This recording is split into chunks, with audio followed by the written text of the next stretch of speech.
بسم اللہ الرحمن الرحیم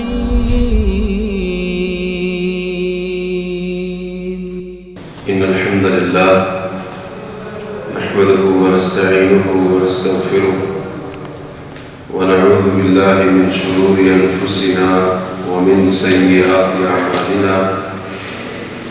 من يهده الله فلا مضل له ومن يضلل فلا هادي له أشهد أن لا إله إلا الله وحده لا شريك له وأشهد أن محمدًا عبده ورسوله أما بعد فإن خير الحديث كتاب الله وخير الهدي هدي محمد صلى الله عليه وسلم وشر الأمور محدثاتها وكل محدثة بدعة وكل بدعة ضلالة وكل ضلالة في النار. اللهم صل على محمد وعلى آل محمد كما صليت على إبراهيم وعلى آل إبراهيم إنك حميد مجيد. اللهم بارك على محمد وعلى آل محمد كما باركت على إبراهيم وعلى آل إبراهيم إنك حميد مجيد. سبحانك لا علم لنا إلا ما علمتنا إنك أنت العليم الحكيم. رب اشرح لي صدري ويسر لي أمري واحلل عقدة من لساني يفقه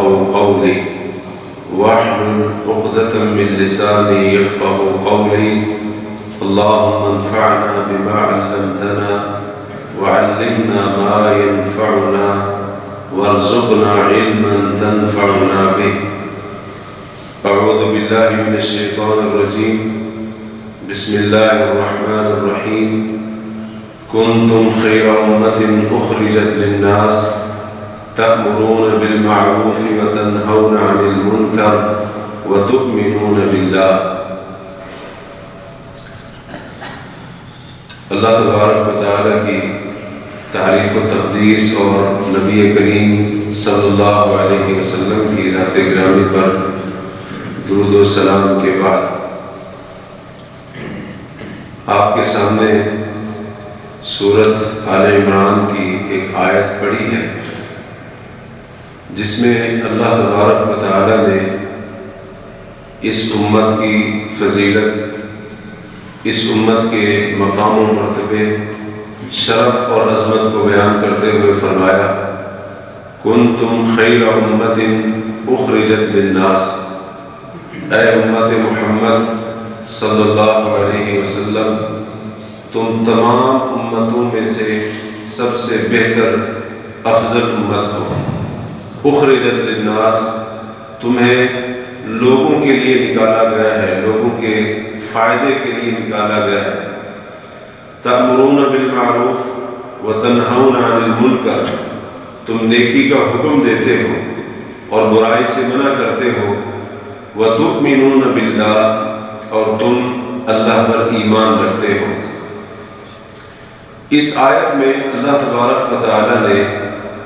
امت محمد صلی اللہ علیہ وسلم کی باقی امتوں پر فضیلت بیان کرتے ہوئے ایک چیز جو اس امت کی فضیلت کی وجہ ہے اور جس سبب سے امت کو یہ فضیلت ملی ہے اور یہ مقام اور مرتبہ اور شرف باقی امتوں پر حاصل ہوا ہے، وہ یہ بیان فرمایا تأمرون بالمعروف وتنہون عن المنکر، کہ تم سب سے بہترین امت ہو اور تمہارے سب سے بہترین امت ہونے کی ایک وجہ یا ایک امتیازی صفت تمہاری یہ بھی ہے کہ تم نیکی کا حکم دیتے ہو اور برائی سے منع کرتے ہو. اسی لیے حضرت عمر بن خطاب رضی اللہ تعالیٰ عنہ کے بارے میں آتا ہے، وہ فرمایا کرتے تھے کہ اے لوگوں، اگر تم سب سے بہتر امت بننا چاہتے ہو تو اس شرط کو پورا کرو جو شرط اللہ تعالیٰ نے رکھی ہے. بہتر امت بننے کے لیے جو اللہ نے شرطیں رکھی ہیں ان شرطوں پر پورا اترنا بھی ضروری ہے. تو یہ بھی ایک شرط موجود ہے کہ جب تک یہ امت نیکی کا حکم دیتی رہے گی، برائی سے منع کرتی رہے گی، اس امت کے وہ لوگ جو یہ ذمہ داری سر انجام دیں گے تو پھر یقیناً وہ لوگ سب سے بہتر لوگ ہوں گے۔ اور ایک اور جگہ پر اللہ رب العالمین نے اہل ایمان کی صفات بیان کرتے ہوئے فرمایا کہ مومنین ایک دوسرے کے بھائی ہوتے ہیں، ایک دوسرے کے دوست ہوتے ہیں، اہل ایمان ایک دوسرے سے محبت کرتے ہیں، ان کی آپس میں الفت ہوتی ہے، محبت ہوتی ہے۔ پھر اس کے بعد فرمایا نماز کو قائم کرتے ہیں، زکوٰۃ کو ادا کرتے ہیں، اور فرمایا یأمرون بالمعروف وینہون عن المنکر۔ اہل ایمان آپس میں ایک دوسرے کے دوست ہوتے ہیں، محبت کرنے والے ہوتے ہیں، تو ان کا طریقہ یہ ہوتا ہے، ان کی ایک صفت یہ ہوتی ہے کہ ایک دوسرے کو نیکی کا حکم دیتے ہیں اور برائی سے منع بھی کرتے ہیں۔ تو رب کائنات نے اہل ایمان کی امتیازی صفات میں اور اسی طرح سے ان کی عمدہ صفات کے اندر ایک صفت یہ بھی بیان فرمائی کہ مومن ایک دوسرے کو نیکی کا حکم دیتے ہیں، برائی سے منع کرتے ہیں۔ بلکہ اللہ تعالیٰ نے قرآن کریم میں ایک جگہ پر مسلمانوں کو مخاطب کرتے ہوئے فرمایا وَلْتَكُن مِّنكُمْ أُمَّةٌ يَدْعُونَ لِلْخَيْرِ، کہ تم میں سے ایک گروہ ہونا چاہیے، تم میں سے ایک جماعت ہونی چاہیے، يَدْعُونَ إِلَى الْخَيْرِ، جو لوگوں کو خیر کی دعوت دے، لوگوں کو بھلائی کی طرف بلائے، وَيَأْمُرُونَ بِالْمَعْرُوفِ، اور لوگوں کو نیکی کا حکم دے، وَيَنْهَوْنَ عَنِ الْمُنْكَرِ، اور لوگوں کو برائی سے روکے، وَأُولَئِكَ هُمُ الْمُفْلِحُونَ، فرمایا جو یہ کام کرنے والے ہیں، لوگوں کو بھلائی کی دعوت دینے والے، لوگوں کو نیکی کا حکم دینے والے اور لوگوں کو برائی سے منع کرنے والے، فرمایا حقیقت میں کامیاب بھی یہی ہے، فلاح پانے والے بھی یہی ہیں۔ تو یہ امت کے ذمے یوں کہہ لیجئے کہ بہت بڑی امت کی ذمہ داری تھی کہ امت محمد صلی اللہ علیہ وسلم کے لوگ نیکی کا حکم دینے والے بن جائیں اور برائی سے منع کرنے والے بن جائیں، کیونکہ رسول کریم صلی اللہ علیہ وسلم سے پہلے ہر دور کے اندر اللہ نے نبی بھیجے، اللہ نے اپنے پیغمبر بھیجے، رسولوں کو مبعوث فرمایا، اور ان رسولوں کی جو ذمہ داریاں ہوتی تھیں ان میں ایک ذمہ داری یہ بھی ہوتی تھی کہ پیغمبر وقت کا رسول، وقت کا نبی، ان لوگوں کو جن کی طرف اسے بھیجا جاتا تھا ان کو نیکی کا حکم دیتا، برائی سے منع کرتا۔ اب نبی کریم علیہ السلام کی تشریف آوری کے بعد نبوت کا سلسلہ ختم ہو چکا ہے، رسالت کا دروازہ بند ہو چکا ہے، قیامت تک اللہ کے رسول علیہ السلام کے آنے کے بعد اب کوئی نبی اور رسول اور پیغمبر نہیں آئے گا۔ تو اب یہ ذمہ داری، جو ذمہ داری پچھلے دور میں نبیوں کی ہوا کرتی تھی، اب یہ ذمہ داری امت محمد کے کندھوں پر آ گئی۔ اس لیے اللہ تعالیٰ نے اس امت کو سب سے بہتر امت قرار دیا ہے، کیونکہ اس ذمہ داری کی وجہ سے۔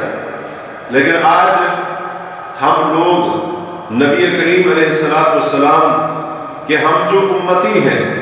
ویسے تو ہمیں بڑا فخر ہے کہ ہم اللہ کے رسول کی امتی ہیں، ویسے ہم یہ سوچتے ہیں اور یہ تصور بھی کرتے ہیں، لیکن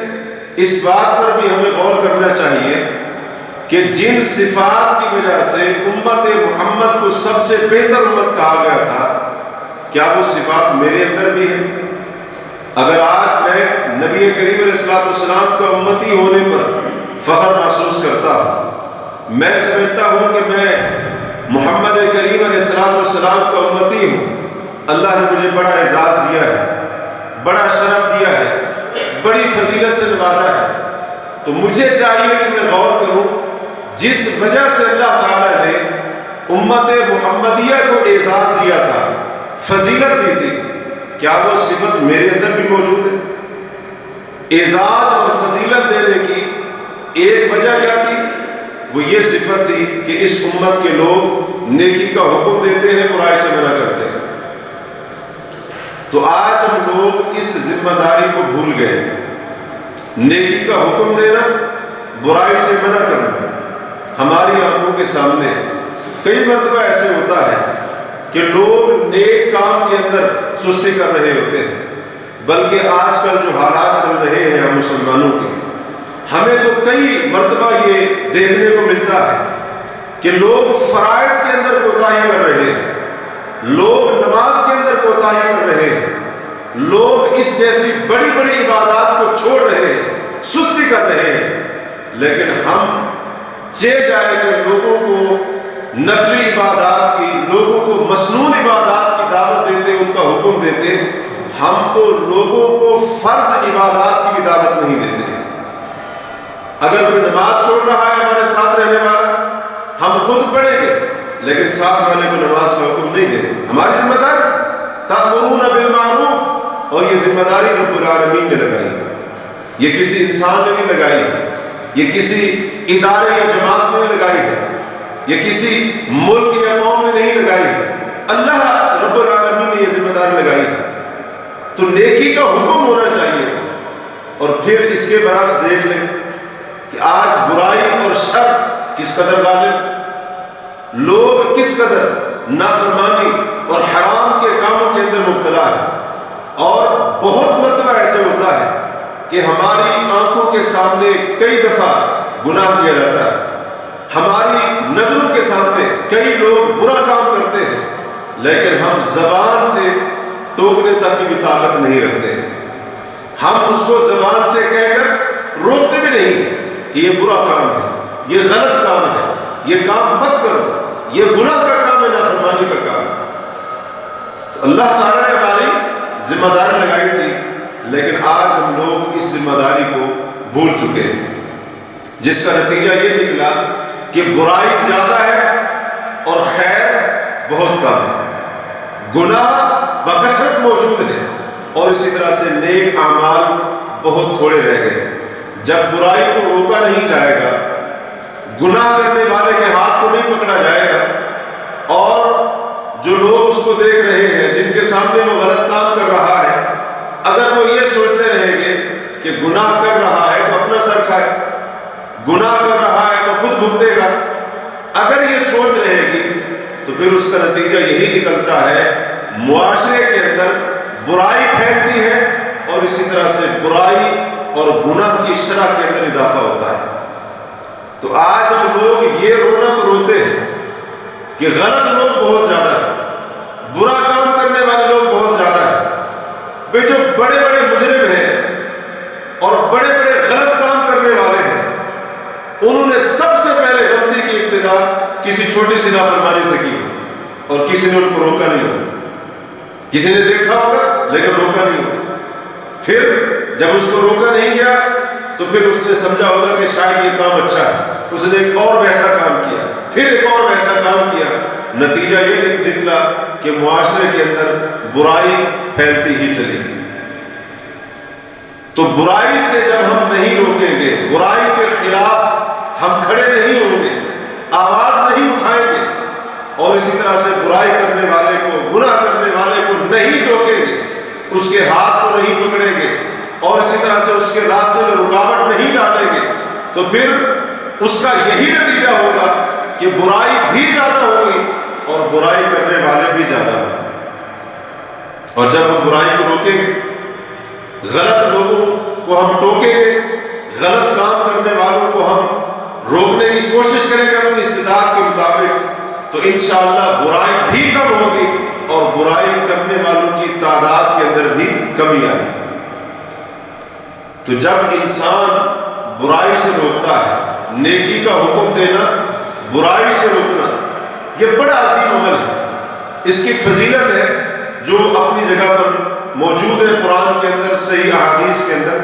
ہم اس طرف نہیں جانا چاہتے، صرف ایک بات کو سامنے رکھیں، جو بندہ نیکی کا حکم دیتا ہے، برائی سے منع کرتا ہے، یہ عمل اس قدر عظیم عمل ہے، رسول اللہ صلی اللہ علیہ وسلم نے فرمایا وَأَمْرٌ بِالْمَعْرُوفِ صَدَقَةٌ، کسی کو آپ نے نیکی کا حکم دیا، کسی کو نیکی کا حکم دینا، یہ بھی ایسے ہے جیسے بندہ مال خرچ کر کے صدقہ کرتا ہے، یہ صدقہ ہے۔ اور فرمایا وَنَهْيٌ عَنِ الْمُنْكَرِ صَدَقَةٌ، برائی سے روکنا بھی صدقہ ہے۔ آپ آ رہے تھے، نماز کا ٹائم تھا، آپ نے کسی کو بیٹھے ہوئے دیکھا، آپ نے کہا کہ چلو بھائی چل کر نماز پڑھ لو، صدقہ کیا آپ نے۔ آپ نے اپنے روم کے اندر جہاں آپ رہتے وہاں پر راستے میں آتے جاتے ہوئے کسی کو کوئی بھی برائی کا کام، غلط کام کرتے ہوئے دیکھ لیا، آپ نے اس کو روکا کہ یہ کام نہ کرو، گناہ کا کام ہے، نافرمانی کا کام ہے، رب العالمین اس کام سے ناراض ہوتا ہے، تو آپ کو صدقے کا ثواب ملے۔ اور اللہ کے رسول علیہ السلام نے فرمایا تھا کہ جب تم کسی کو دیکھو لوگوں میں سے برائی کرتے ہوئے، تو فرمایا جب برائی کو دیکھ لو، برائی تمہیں معلوم ہو جائے تو پھر روکو اس کو، اس سے منع کرو۔ کسی کی ہیبت، کسی کا ڈر، لوگوں کا خوف، لوگ کیا کہیں گے، یہ بھی تو ایک بہت بڑی مصیبت ہے۔ ہم کہتے ہیں ہم برائی سے روکے تو میرے ساتھ والے وہ تو مجھے باتیں کر کر کے مار دیں گے، وہ کہیں گے تو بڑا صوفیات ہے، بڑا مدعو بنا پھرتا ہے، بڑا نیک اور پاک صاف بنا پھرتا ہے۔ ہم یہی کہتے ہیں نا، اللہ کے رسول صلی اللہ علیہ وسلم نے فرمایا کہ جب برائی دیکھو، یا اگر برائی کا تمہیں علم ہو جائے کہ فلاں جگہ پر برائی ہوتی ہے، فلاں بندہ یہ غلط کام کرتا ہے، فرمایا لوگوں کی ہیبت، لوگوں کا دبدبا، ڈر اور خوف، لوگ کیا کہیں گے، یہ چیز تمہیں برائی سے منع کرنے سے نہ روکے۔ برائی دیکھی ہے اس سے منع کرے، اس سے روکو۔ لوگ جو مرضی کہتے رہے، لوگ جو مرضی باتیں کرتے رہے،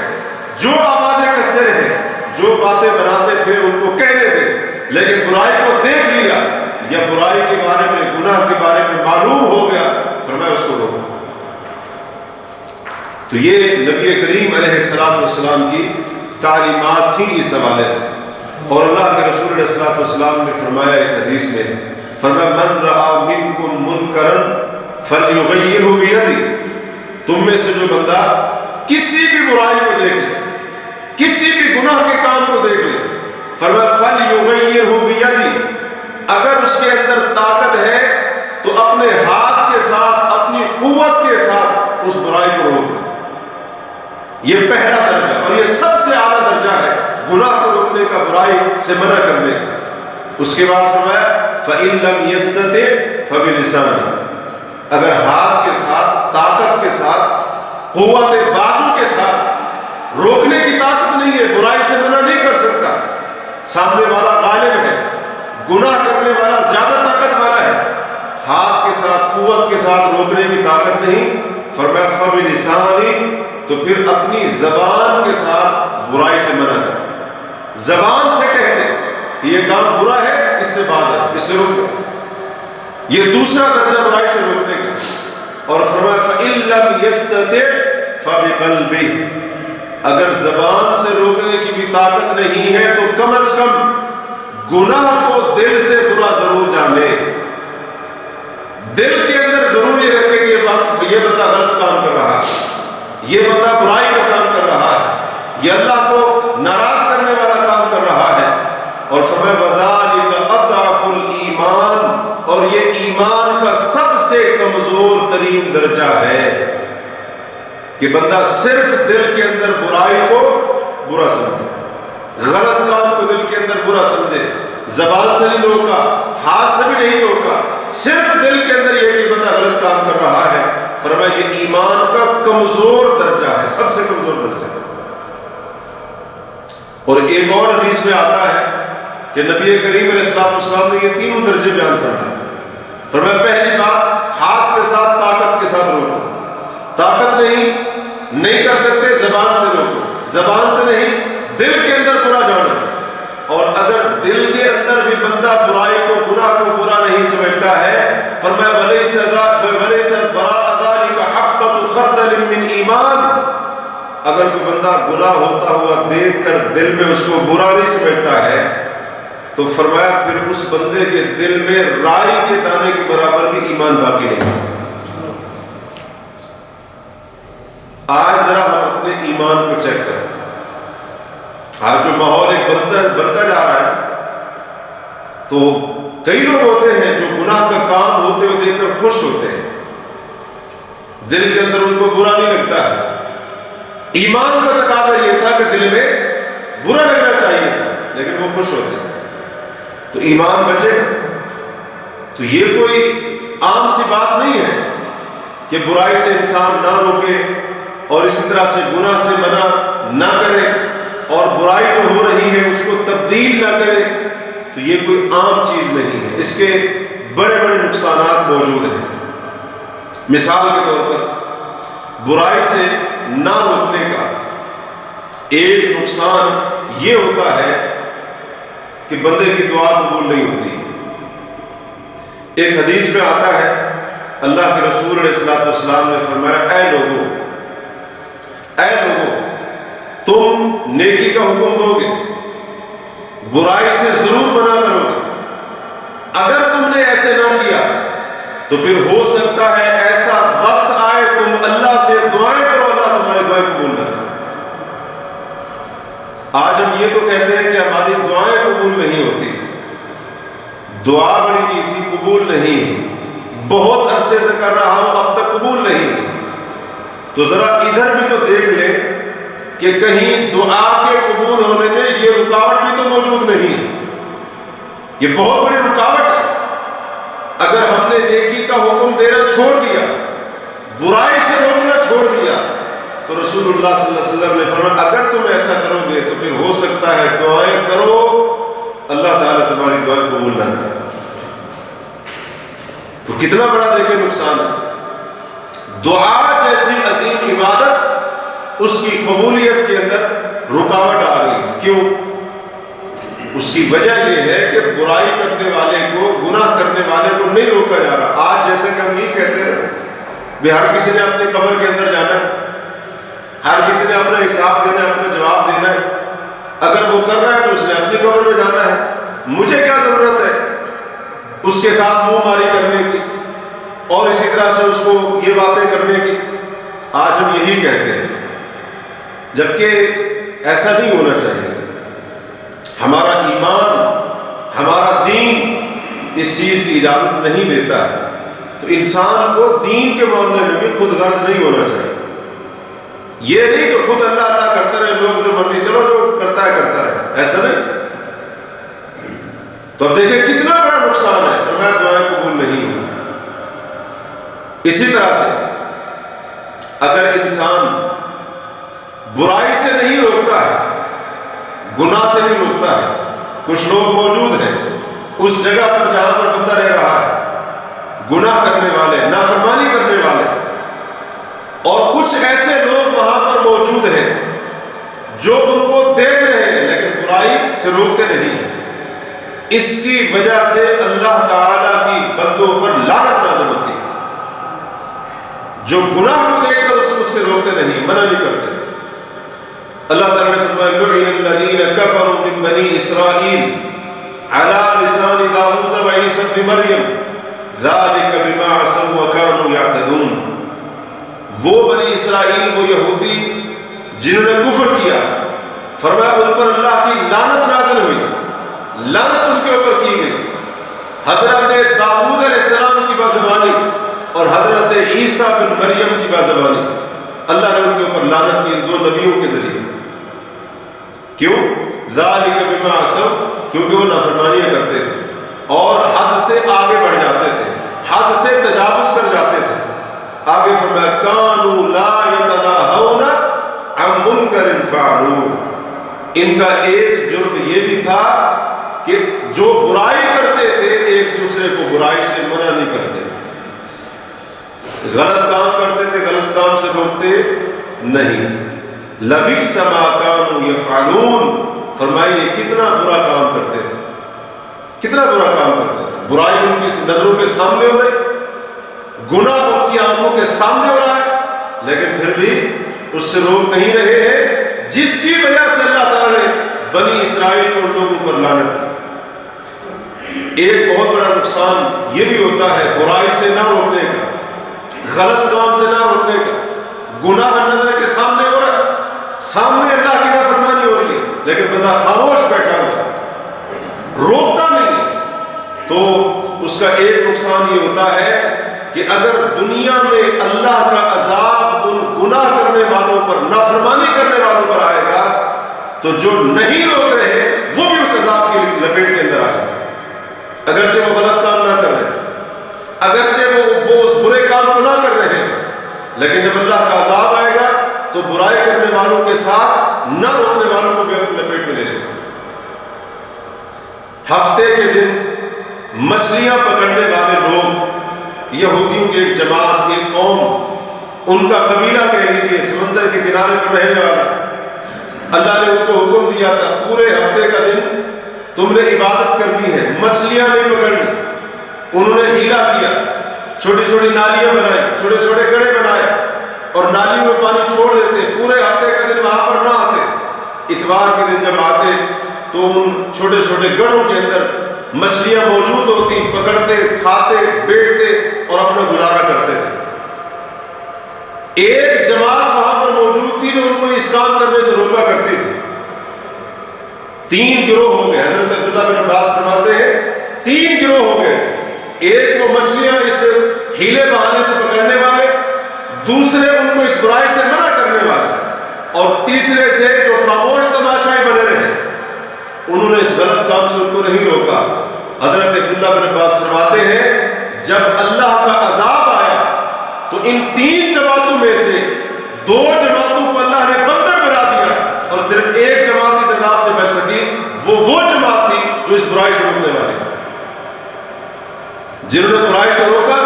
وہ عذاب سے بچ گئے، عذاب سے نجات مل گئی، اور جو برائی کرنے والے تھے، ہفتے کے دن نافرمانی کرنے والے تھے،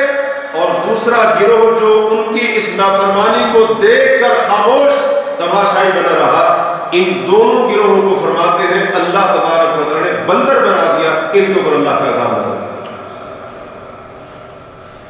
اسی طرح سے رسول اللہ صلی اللہ علیہ وسلم کا فرمان ہے کہ لوگ اگر کسی ظالم کو دیکھ لیں گے، ظالم کو ظلم کرتا ہوا دیکھ لیں گے، ظالم کا ظلم زیادتی کرنا یقیناً برائی ہے، نافرمانی ہے، گناہ کا کام ہے، فرمایا ظالم کو دیکھیں گے وہ ظلم کر رہا ہے، وہ زیادتی کر رہا ہے، فرمایا پھر اس کے ہاتھوں کو نہیں پکڑے گے، یعنی اس کو ظلم زیادتی سے نہیں روکیں گے تو پھر قریب ہے اللہ ایسی سزا نازل کرے جو سب کو اپنے لپیٹ میں ہے، جس کی لپیٹ کے اندر سب کے سب لوگ ہیں۔ تو یہ کوئی عام جرم نہیں ہے کہ بندہ گناہ ہوتا ہوا دیکھ کر خاموش ہے، اور آج ہم خاموش ہو جاتے ہیں، آج ہم چپ رہتے ہیں، حالانکہ کئی دفعہ اس گناہ سے روکنے کی طاقت بھی ہوتی ہے، ہاتھ سے نہیں تو کم از کم بندہ زبان سے روکنے کی طاقت رکھتا ہے، لیکن ہم خاموش ہیں۔ ہم کہتے ہیں جی کر رہا ہے تو اپنا سر کا برائی سے روکے، برائی کو مٹائے، نافرمانی سے منع کرے، آپ بھی بچ جائیں گے، سامنے والا بھی بچ جائے گا۔ اور اگر ہم یہ کہیں، یہ سوچیں جی کر رہا ہے تو وہ بھگتے گا بھی صحیح، صرف وہ نہیں بھگتے گا، ہم بھی بھگتے ہیں اس کے ساتھ۔ رسول اللہ صلی اللہ علیہ وسلم نے اس کی وضاحت ایک مثال کے ساتھ بڑے بہترین انداز سے کر۔ نبی کریم علیہ السلام نے فرمایا کہ جو اللہ کی حدود کو پامال کرنے والے لوگ ہیں، یعنی جو برائی کرنے والے ہیں، نافرمانی کرنے والے ہیں، گناہ کرنے والے ہیں، اللہ کے رسول علیہ السلام نے مثال بیان کی ان کی، اور جو ان کو برائی سے منع کرنے والے ہیں یا ان کی برائی کو دیکھ کر خاموش رہنے والے ہیں، ان کی اللہ کے رسول صلی اللہ علیہ وسلم مثال بیان کرتے ہیں۔ فرمایا ان کی مثال ایسے ہے کہ جیسے کچھ لوگ سمندر میں ایک ایسی کشتی پر سوار ہوں جو کشتی 2 منزلہ ہو،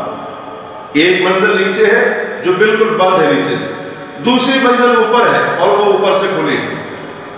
اب یہ جو نیچے کی منزل میں لوگ اس کشتی پر سوار ہیں، ان کو جب پانی کی ضرورت پڑتی ہے تو یہ اپنا ڈول ہے، برتن ہے، جو کچھ بھی ہے اٹھا کر آتے ہیں، اوپر چھت پر اوپر والی منزل والوں کے پاس آتے ہیں، اور وہاں سے سمندر کے اندر ڈول، برتن وغیرہ جو بھی ہے پھینکتے ہیں سمندر کے اندر،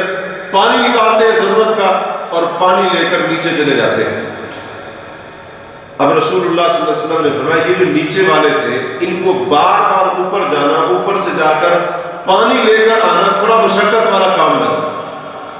انہوں نے سوچا کیوں نہ ایسا کرے، کشتی کا ایک تختہ نکال لیتے ہیں، یہیں سے پانی لے لیں گے، اوپر جانے کی کیا ضرورت ہے؟ ہو سکتا ہے ہمارے اوپر والے جو ساتھی ہیں جو ہمارے ساتھ سفر کر رہے ہیں، ہمارے بار بار آنے جانے سے ان کو تکلیف ہوتی ہو، بار بار آنے جانے سے ان کو تکلیف ہوتی ہو، ہمارا ان کو جانا پتہ نہیں پسند ہے نہیں ہے، لہٰذا ہم کشتی کا ایک تختہ پھٹا نکال لیتے اور یہیں سے پانی نظر آ جائے گا، یہیں سے لے لیں گے، اوپر جانے کی کیا ضرورت ہے پانی؟ تو نبی کریم علیہ السلام نے فرمایا اب اوپر والوں نے اگر نیچے والوں کو یہ کام کرنے سے روک لیا تو اوپر والے بھی بچ جائیں گے، نیچے والے بھی بچ جائیں گے، اور اگر اوپر والوں نے کہا کہ نکال رہے ہیں تو اپنا سر کھائے خود ڈوبے گے، نتیجہ کیا نکلے گا؟ نیچے والے کے تو ڈوبے گے، اسے اوپر والے بھی سلامت نہیں رہے گے۔ تو یہی مثال ہے برائی سے روکنے کی اور برائی پر خاموش رہنے کی۔ اگر نہیں روکیں گے برائی کرنے والے کو، گناہ کرنے والے کو، غلط کام کرنے والے کو، وہ تو ڈوبے گا ہی صحیح لیکن ہمیں بھی لے ڈوبے گا، وہ تو اپنی تباہی بربادی کرے گا، لیکن جو خاموش تماشائی بنا ہوا برائی کے اوپر، اس کا بھی کوئی فائدہ نہیں ہوگا، اس کا بھی یقینی نقصان ہوگا۔ اسی طرح سے برائی کو نہ روکنا، اس کی ایک صورت یہ بھی ہوتی ہے کہ انسان ایسی مجلس کے اندر حاضر ہو جائے جہاں پر برا کام ہو رہا ہے، اور ہمارے ہاں اس طرح کی مجالس افسوس کے ساتھ بڑھتی جا رہی ہے۔ اب شادی بیاہ کے اندر عورتوں کو بلا کر ان سے ڈانس کرانا، ٹھیک ہے نا، اور اسی طرح سے شراب پینا، یہ سارا کچھ اب عام ہوتا جا رہا ہے ہمارے معاشرے کے اندر، ہمارے ملکوں کے اندر۔ عورتیں بلائی جاتی ہیں اور جناب ان سے ڈانس کرایا جاتا ہے، اور اسی طرح سے نیم بہانہ کو عورتیں ناچ رہی ہیں، موسیقی گانا سب کچھ چل رہا ہے، شراب کے جام چل رہے ہیں، شراب پلائی جا رہی ہے، پی جا رہی ہے، یہ برائی بہت زیادہ عام ہوتی جا رہی ہے۔ اب ایسی مجالس کے اندر ایسے لوگ بھی شریک ہوتے ہوئے نظر آتے ہیں جن کے بارے میں تصور بھی نہیں کیا جا سکتا۔ جب ان کو کہا جاتا ہے کہ تم بھی بیٹھے تھے اس مجلس کے اندر، کہتے ہیں کیا کریں، رشتے دار تھے، بلایا تھا، نہ جاتے ناراض ہو جاتے، میں تھوڑی شراب پی رہا تھا، میں اس عورت کو تھوڑی دیکھنے گیا تھا، میں تو بس گیا تھا، میں نے کہا چلو رشتے دار ہیں، شادی ہے ان کی تو جاتا ہو کر آ جاتا۔ اب اگر اس مجلس میں جا کر ہم بیٹھے رہے اور برائی سے منع نہیں کیا، ہماری آنکھوں کے سامنے وہ غلط کام ہوتا رہا، تو صرف اس مجلس میں شریک ہونے کی وجہ سے ہم بھی اس گناہ کے اندر شریک ہو جائیں۔ اگر ہم کچھ بھی نہیں بولے اور خاموش تماشائی بن کر دیکھتے رہے اس غلط کام کو، تو ہم اس مجلس میں، گناہ کی مجلس میں بیٹھنے کی وجہ سے ہم بھی اس کے کسی نہ کسی طرح سے ضرور ذمہ دار ہوں گے اور اس کے شریک ہوں گے۔ اللہ نے قرآن کے اندر فرمایا کہ جب تم کسی ایسے لوگوں کو دیکھو، ایسی جگہ پر لوگوں کو بیٹھا ہوا دیکھو جہاں پر لوگ اللہ کی آیتوں کے ساتھ کفر کر رہے ہو، اللہ کی آیتوں کا، اللہ کے احکام کا مذاق اڑا رہے ہو، فرمایا ان لوگوں کے ساتھ اس وقت تک نہ بیٹھو جب تک وہ صحیح اور درست بات نہ کرے، اور اگر تم ایسی جگہ پر بیٹھ گئے جہاں پر اللہ کے احکام کا مذاق اڑایا جا رہا ہے، اور مجھے بتائیں جس مجلس کے اندر شراب پی جا رہی ہے، عورتوں کے ڈانس دیکھے جا رہے ہیں، موسیقی گانا چل رہا ہے، کیا یہ اللہ کی آیات اور احکام کی کھلی توہین نہیں ہے؟ یہ اللہ کے احکام کا مذاق نہیں اڑایا جا رہا، یہ مذاق اڑایا جا رہا ہے، اور مذاق اڑانے والا کون؟ مسلمان ہے، کلمہ پڑھنے والا ہے۔ فرمایا اگر تم ایسی مجلس کے اندر بیٹھ گئے، انکم اذا مثلہم، تو جیسے وہ برائی کے اندر مبتلا ہے، تم بھی اس مجلس میں شریک ہونے کی وجہ سے اگر خاموش بیٹھے رہے، اس مجلس میں شریک ہونے کی وجہ سے تم بھی انہی کی طرح ہوگا، تم بھی انہی کی طرح ہوگا۔ اس لیے ہم یہ نہ سوچیں کہ جی میں تو بس ایسے بیٹھا ہوا تھا، میں نے تو کچھ نہیں کیا۔ اسی طرح کسی مجلس کے اندر کسی کی غیبت ہو رہی ہے، کسی کی عزت کو پامال کیا جا رہا ہے، اب بندہ اس مجلس کے اندر شریک ہو کر بڑے مزے سے باتیں سنتا ہے، اب اس کو سمجھایا گیا، وہ کہ جی میں تو نہیں کر رہا تھا، کوئی اور کر رہا تھا، میں تو بس وہاں پر بیٹھا ہوا تھا، تو وہاں پر بیٹھا تھا، تو نے روکا، منع کیا، اس برائی سے باز آنے کا اس کو کہا کہ کر رہا تھا، نہیں، مزے لے کر سن رہے ہیں۔ اور پھر اس سے زیادہ خطرناک صورت یہ ہے کہ انسان دل ہی دل میں اس برائی کے اوپر خوش ہو رہا، برائی کر نہیں رہا ہے، لیکن وہ جب دیکھتا ہے برائی کو تو برائی کو برا بھی نہیں سمجھتا ہے۔ یہ بڑی خطرناک صورت ہے، اور میں نے آپ کو پہلے بتایا حدیث کے حوالے سے، اگر بندے کے دل کے اندر برائی کو دیکھ کر ناپسندیدگی کے آثار نہیں آتے ہیں تو اللہ کے رسول نے فرمایا اس کے بعد تو رائی کے دانے کے برابر بھی ایمان باقی نہیں رہتا ہے،